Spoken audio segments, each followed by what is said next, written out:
Bonjour et bienvenue sur Yoga Bliss Podcast, le podcast pour apprendre à ralentir et donner plus de sens à sa pratique et son quotidien. Ici, on explore le yoga et sa philosophie, ainsi que des outils concrets pour les intégrer à ta vie quotidienne. Je suis Clémence, professeure de yoga, spécialisée en yin et en hatha et passionnée par la philosophie du yoga et son application. Rejoins-moi pour des épisodes solo où je te partagerai des clés de compréhension sur tous ces sujets, ainsi que des discussions inspirantes avec des invités pour faire des ponts entre yoga et vie moderne. On parlera d'apprendre à ralentir, de pleine conscience, de connexion à soi et aux autres, et de comment ancrer ces enseignements en dehors du tapis. Ensemble, on construit une pratique incarnée, consciente et engagée, au service d'un quotidien plus aligné et d'un monde plus juste et solidaire. C'est parti! Bonjour à toutes et à tous. On se retrouve aujourd'hui pour le tout premier épisode du podcast, l'épisode 1. Aujourd'hui, on va parler de yin yoga. On va poser les bases de cette pratique, venir explorer son histoire, son origine, qui l'a pensée, créée, développée, et puis en quoi consiste cette pratique du yin, quels sont ses grands principes, ses grands fondements. Si vous faites partie des personnes qui ne connaissent rien au yin yoga, qui ne savent pas ce que c'est que le yin yoga, cet épisode est fait pour vous. Voilà, on reprend tout à la base. Qu'est-ce que c'est le yin? Comment on le pratique? Et puis d'où ça vient? Alors, on va commencer par les origines du yin yoga. Qui est à l'origine de cette pratique? Alors tout d'abord, il faut savoir que le yin yoga, c'est une pratique, récente. Ça a été créé dans les années 70 et puis, plus développé après dans les années 80-90 et jusqu'à encore aujourd'hui. Les grandes figures du yin, sont des personnes qui sont encore vivantes, hein, qui ont, aux environs de dans la soixantaine, 70 ans à peu près. Donc c'est une pratique qui continue d'évoluer encore aujourd'hui, notamment avec les apports, de la science, par exemple. Donc, à l'origine du yin yoga, il y a un maître kung-fu américain qui s'appelle Polly Zink.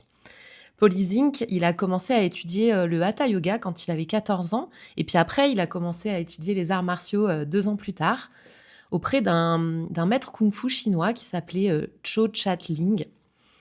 Donc, Polly Zink, il est devenu lui-même maître kung-fu et il a mélangé sa pratique du kung-fu, sa pratique du qigong et sa pratique du hatha yoga avec toutes les notions de la théorie du courant de pensée taoïste pour créer ce qu'il a appelé lui le taoïste yoga. Donc à la base, c'était un mélange de toutes ces pratiques, kung-fu, qigong, hatha yoga et pensée taoïste. Et il en a fait ce que lui, il appelait le taoïste yoga.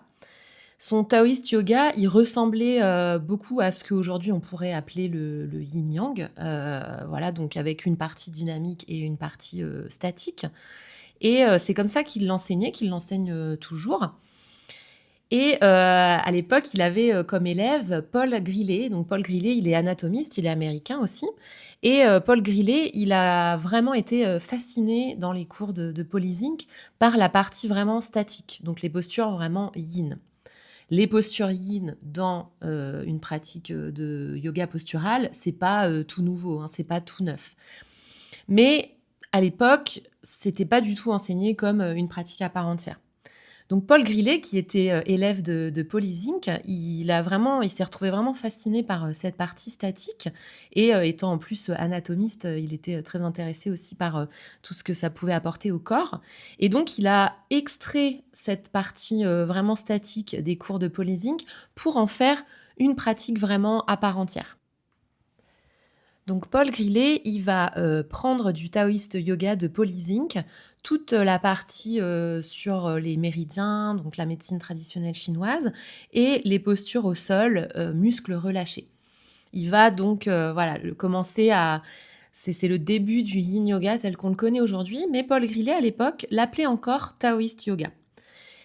Paul Grillet, il va lui-même avoir, une élève qui s'appelle Sarah Powers, à qui il va transmettre, cette pratique posturale et puis, Sarah Powers, elle s'intéresse beaucoup, à la méditation et c'est elle qui va vraiment rajouter au yin toute sa partie de pleine conscience, sa partie, très méditative et c'est aussi elle qui va appeler cette pratique vraiment yin yoga, donc telle qu'on la connaît et qu'on la pratique aujourd'hui. Donc toutes ces personnes sont encore vivantes, hein, ont des sites internet, si ça vous intéresse, d'aller, sur leur site, pour avoir plus d'informations à la fois sur leur parcours et sur qu'ils et elles enseignent. Je vous mettrai, toutes les infos dans la description de l'épisode avec, les noms des personnes et les sites que vous pouvez aller consulter, pour après avoir un petit peu plus d'infos sur toutes ces grandes figures, du yin yoga. Donc aujourd'hui, le yin yoga qu'on pratique, c'est vraiment la version que Paul Grillet et Sarah Powers ont développée grâce aux enseignements de Paul Ising. Paul Ising qui lui a toujours cet enseignement du Taoist yoga où lui, il incorpore vraiment une partie dynamique et une partie statique. Moi-même, dans mes cours, j'enseigne aussi des cours de yin-yang, donc avec une partie, de hatha yoga et une partie de yin pour avoir vraiment un cours complet et évidemment, j'enseigne aussi des cours où on ne fait que du yin yoga, tout seul. Le yin yoga, c'est donc une pratique dans laquelle on incorpore et qui s'inspire, évidemment du taoïsme, de la médecine, traditionnelle chinoise. Donc dans le yin yoga, on va parler des concepts de yin et de yang, cet, équilibre des opposés qu'on recherche. Le yang, c'est vraiment, le mouvement, la force, la chaleur, l'action et puis le yin, l'immobilité, la douceur, la profondeur, l'intériorisation.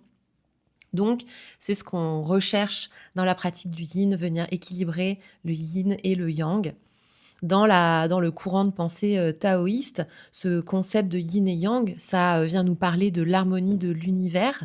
Et cet univers, il est désigné par le nom de Tao. Donc, dans la pensée taoïste, l'univers, c'est le Tao. Le yin et le yang, ils sont à la fois opposés mais complémentaires et ils ne peuvent exister que l'un par rapport à l'autre. Donc chaque chose a à la fois du yin et du yang en soi. Dans notre vie moderne, notre société moderne, on est déjà beaucoup dans le yang, dans l'activité constante, les sollicitations, permanentes. Donc c'est vrai que la pratique du yin, ça peut venir nous aider à rééquilibrer un petit peu tout ça. Toujours, voilà dans cette optique, d'harmoniser à la fois le yin et le yang, trouver, un juste équilibre, dans notre vie quotidienne.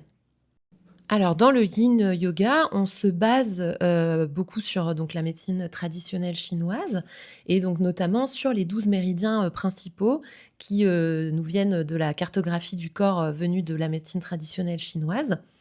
Donc les méridiens, selon les croyances de la médecine traditionnelle chinoise, ce sont des canaux énergétiques qui traversent, tout le corps et dans lequel passe notre énergie vitale, donc le qi. Si vous pratiquez ou que vous connaissez peut-être, le qigong par exemple, qui est une autre pratique, qui nous vient de la Chine. Le qigong, c'est pareil, on vient essayer d'équilibrer, toute cette énergie, ce flux d'énergie, toujours voilà selon ces principes, de yin et de yang. En MTC, en médecine traditionnelle chinoise, hein, je vais beaucoup, dire MTC du coup pour raccourcir un petit peu le terme. On sépare pas le corps et le mental. Les émotions, vraiment jouent sur le corps physique. La MTC, c'est surtout une médecine préventive. On va incorporer au quotidien des remèdes naturels, beaucoup basés sur les plantes notamment et les émotions et le corps physique forment vraiment un tout et on va travailler sur la totalité, de ça pour, vraiment, prévenir, toutes les maladies. Donc grâce, à la pensée, taoïste, on peut retrouver et développer notre conscience globale et notre appartenance donc à l'univers, au Tao. C'est une façon de venir équilibrer, le monde, vraiment physique et les mondes un peu plus énergétiques, un peu plus, intangibles, on va dire. Donc dans le yin yoga, on va utiliser les postures pour venir stimuler ces méridiens en suivant leur position dans le corps. Donc chaque posture, va correspondre à certains méridiens et puis, va venir, voilà les stimuler donc soit en créant un étirement, soit en créant une compression et parfois même les 2 en même temps et quand on sort de la posture, voilà, ça relance, un petit peu ce flux énergétique, à l'intérieur du corps, le qi, l'énergie vitale qui revient, circuler correctement. Donc le yin yoga, au même titre que le qigong par exemple ou le tai chi, ça va être une pratique à la fois, posturale du corps physique et puis, une pratique, énergétique qui va aussi travailler sur, les émotions, l'énergie, tout ce qui, voilà est un petit peu moins palpable mais, qui est quand même, voilà qu'on peut quand même, ressentir et venir, donc travailler dessus. Donc même si, le yin yoga va donc, incorporer la médecine traditionnelle chinoise, la pensée taoïste, elle s'inscrit quand même, dans la lignée du hatha yoga traditionnel. Paul que lui-même d'ailleurs, a étudié le hatha yoga, avant de créer le yin yoga. Et donc ça s'inscrit, quand même dans la lignée du hatha yoga, par, voilà, ces postures qu'on tient quand même, assez longtemps. Alors plus longtemps que dans le hatha, mais c'est le même principe et il y a aussi ce principe, voilà, de lâcher prise et dans le yin, certaines postures sont inspirées des postures traditionnelles du hatha yoga, hein, d'ailleurs. Elles n'ont pas le même nom pour, faire la différence entre les 2 pratiques, mais il y a des postures qu'on retrouve à la fois en hatha et en yin. Ce qui va distinguer, le yin yoga du hatha yoga, c'est la durée des postures et puis, on travaille, autre chose dans le corps et ce qui nous amène du coup à quels sont les principes fondamentaux du yin yoga et il y a 3 grandes règles dans le yin yoga qu'il est important de respecter. Alors la première grande règle, dans le yin yoga, c'est trouver la bonne sensation, trouver la juste sensation, trouver son seuil d'intensité. Le yin yoga, c'est une pratique, posturale, heu, où on va relâcher les muscles. On travaille muscles relâchés. Donc c'est pas du tout le même, travail du corps que dans un yoga dynamique et c'est hyper important du coup de trouver cette bonne sensation et on recherche dans le yin une sensation moyenne. Donc on va pas aller au maximum de sa souplesse, on s'arrête un petit peu avant, on essaie de trouver un petit peu le point, central pour pouvoir ensuite trouver ce relâchement qu'on recherche au niveau musculaire. Il y a des postures de yin qu'on va trouver très confortables et d'autres qu'on va trouver très inconfortables, voire qu'on va vraiment pas du tout aimer. Donc, il faut vraiment essayer de trouver au maximum cette bonne sensation, même si ça prend du temps au début quand on s'installe dans la posture. Et une fois qu'on l'a trouvée, ensuite, on va pouvoir rester dans l'immobilité et trouver un petit peu plus de relâchement. Alors, toutes les postures ne seront pas forcément faciles à relâcher. Il y a des postures de yin qui demandent quand même un certain maintien, d'autres postures où on peut intégralement relâcher les muscles, le corps. Donc voilà, ça va varier, mais c'est la première règle à observer dans la pratique du yin yoga. Paul Grillet, il est anatomiste donc et il s'est vraiment intéressé à l'anatomie des fascias, des articulations et c'est lui qui a aussi vraiment, développé cette approche, fonctionnelle. Le yin yoga, c'est un yoga fonctionnel, c'est-à-dire la posture s'adapte au corps de l'élève et donc c'est vraiment Paul Grillet qui a amené ça aussi dans le yin et c'est ça qui en fait aussi une pratique, vraiment, pour tout le monde, tous les âges, tous les corps, toutes les situations de la vie, et c'est vraiment une pratique qu'on peut, adapter à tout le monde. La deuxième règle, le deuxième principe, fondamental du yin, c'est de trouver l'immobilité ensuite. Donc une fois qu'on a trouvé sa juste sensation, on va essayer de trouver son immobilité. Alors immobilité, ça ne veut pas dire que on doit absolument ne plus rien bouger, dès qu'on s'est installé dans la posture, hein. On peut, remettre une mèche de cheveux qui nous dérange ou, se gratter le nez si notre nez nous gratte. Mais on va essayer en tout cas de minimiser, vraiment, au maximum les petits mouvements, les petites envies de gigoter qu'on pourrait avoir, dans la posture. Voilà, essayer de rester le plus immobile possible et venir, plus observer les sensations, voilà, s'installer ici sur le tapis et revenir un petit peu, aux sensations du corps, physique. Ça, cette, notion d'immobilité dans le yin, c'est pas évident, c'est pas un exercice facile. La première fois, hein, moi-même en mon premier cours de yin, c'était pas facile de s'arrêter, de ralentir, de rester là dans la posture. C'est pour ça aussi que c'est important de commencer d'abord par trouver cette juste sensation, hein. C'est vraiment, c'est pour ça qu'elles viennent aussi dans cet ordre, ces 3 règles. D'abord la juste sensation pour pouvoir ensuite plus facilement évidemment trouver cette immobilité qu'on recherche et toujours ce relâchement, qu'on recherche dans les zones musculaires. Et puis la troisième grande règle du yin yoga, c'est ensuite, bah, de rester, assez longtemps. Ça démarre, à 1 minute minimum, grand minimum. Alors plus souvent, on démarre à 2 minutes et ça peut aller alors dans la théorie, ça peut aller jusqu'à 20 minutes. C'est rare c'est rare de toute façon dans un cours collectif qu'on reste aussi longtemps, mais dans la théorie du yin, on pourrait rester 20 minutes dans certaines postures. On peut aller jusqu'à cette durée maximale. Dans un cours collectif, on va plutôt être entre, 3 minutes et puis on peut aller jusqu'à 7-8 minutes, voilà, si on fait des postures qu'on va tenir un petit peu plus longtemps. Mais c'est cette durée, qui va vraiment, avoir un effet sur les tissus profonds et puis en yin, on travaille non alors on étire les muscles bien évidemment, mais c'est pas le point central. On va beaucoup plus travailler sur les tissus, plastiques, donc c'est-à-dire les tendons, les ligaments, nos articulations et puis après les fascias, donc c'est beaucoup plus profond dans le corps et c'est ce relâchement, cette immobilité et cette durée dans les postures qui va, nous permettre de travailler sur ces tissus-là qu'on, ne peut pas, travailler dans des pratiques, dynamiques, de mouvement. Si on pratique du yoga dynamique, là, on va plutôt, renforcer les muscles, la force. On essaye justement de stabiliser au maximum nos articulations. Le yin yoga, ça va venir, ça va être l'autre côté de la pièce. C'est pour ça que c'est très complémentaire des pratiques, dynamiques. On va, justement venir, stresser, alors de façon, positive, hein, pas de façon négative, mais stresser, nos articulations, nos tendons, nos ligaments, tous ces tissus-là auxquels, justement, on va faire plus attention dans une pratique dynamique, mais qu'il faut aussi, venir faire travailler, régulièrement pour, conserver une bonne mobilité, pour, conserver une bonne souplesse et puis pour que le corps, vieillisse en bonne santé, en meilleure santé possible.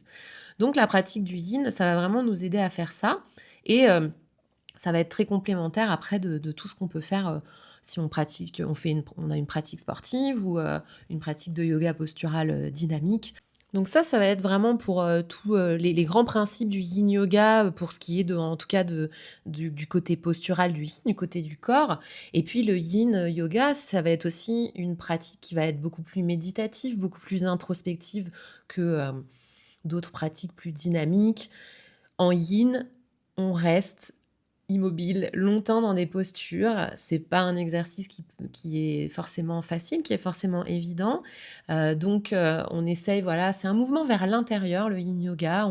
On essaye d'être, encore plus, dans l'observation, dans la pleine conscience, essayer de, voilà, de revenir à soi et alors ça peut être un exercice, pas toujours évident mais comme tout exercice, à force de le pratiquer, on finit par trouver plus d'aisance et c'est ça aussi qui fait le yin, c'est essayer de trouver du confort dans l'inconfort et que ce soit à la fois du confort physique dans une posture qu'on va trouver inconfortable, mais aussi essayer de trouver du confort, au niveau du mental, de l'esprit, dans un moment où, on trouverait ça un petit peu inconfortable. Donc c'est un travail très, très global, à la fois du corps physique et puis, des émotions, du mental, de l'esprit. Et donc pour terminer, quelle est la différence entre le yin et le yoga restauratif? C'est une question, qu'on m'a, pas mal posée, que moi-même je me suis posée aussi, avant de me former en yin yoga.